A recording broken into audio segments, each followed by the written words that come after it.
The desire for remote work and the online nature of most job searches has given a new crop of online scammers more ways to commit fraud. Online job scammers seem to be masters of disguise and hiding behind too good to be true offers that seem incredibly appealing.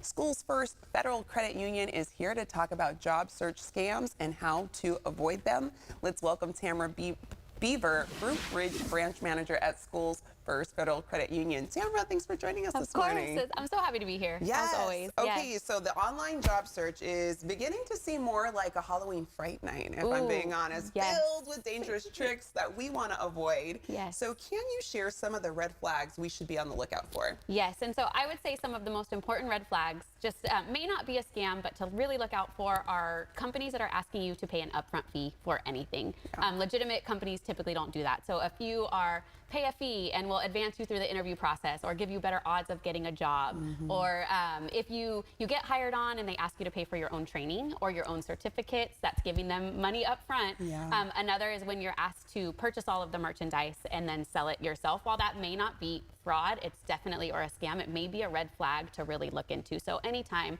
you're asked to pay upfront, that should raise some flags for you to pay closer attention to. I knew someone that fell victim to that a little bit. They were asked to pay for their job training. They're dishing out about $700. The math's just not mathing. Right. So the math is not mathing. It's not mathing. And speaking of job scammers, do any of them go as far to hire people? Yes. So if we think about it, when you get hired on at a job, what are you then doing? You're providing all of your personal information. So you may get through an interview and be hired and then asked to provide your information and sometimes including your bank account information for a background check.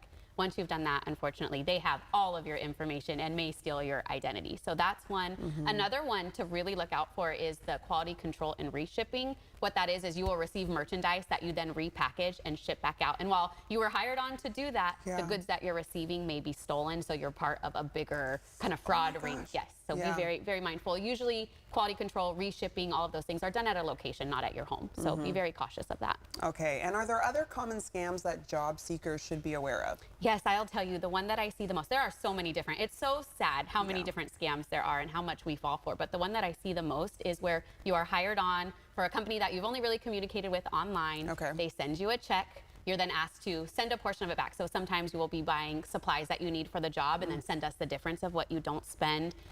That's usually a red flag. And I can tell you 99% of the time it's actual fraud. That check then bounces after you've sent the money back and now you're responsible for that whole amount. So again, a legitimate place of employment is not going to pay you up front and then ask you to send them a portion back. Yeah.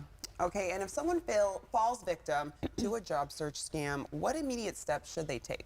So for that check fraud scam that we just spoke about, definitely reach out to your financial institution. We may be able to stop some of what's already kind of in process potentially, but we also want to make sure that we're protecting your account.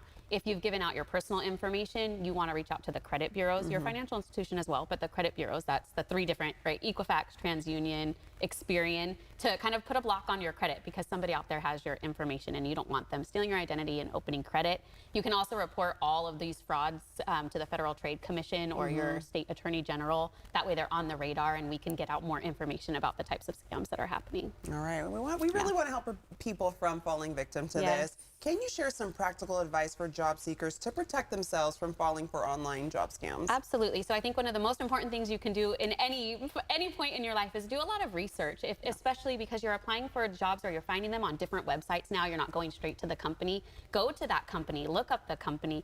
Everybody has a presence online, and if you don't, that should be a really big red flag if you're getting hired on at a company that doesn't have that presence. So do your research. If it's a big company, a large company, go to their direct website and see if that job is actually on their website. That's a good way to know if it's legitimate. And just be careful. Protect yourself and giving out your personal information. Do a lot of research. Sometimes it's really great to run something by a friend or a trusted person in your life and say, hey, how does this sound? Because usually if something's too good to be true, it typically is. So you really have to be careful. All righty. Tamara, you're giving us helpful information for those who are seeking for jobs. So thank you. We appreciate it. Of course. My pleasure. Thanks, Desiree. You bet. And you can visit one of the many SchoolsFirst Federal Credit Union branch locations as seen on the screen. And you can find out more online by going to schoolsfirstfcu.org.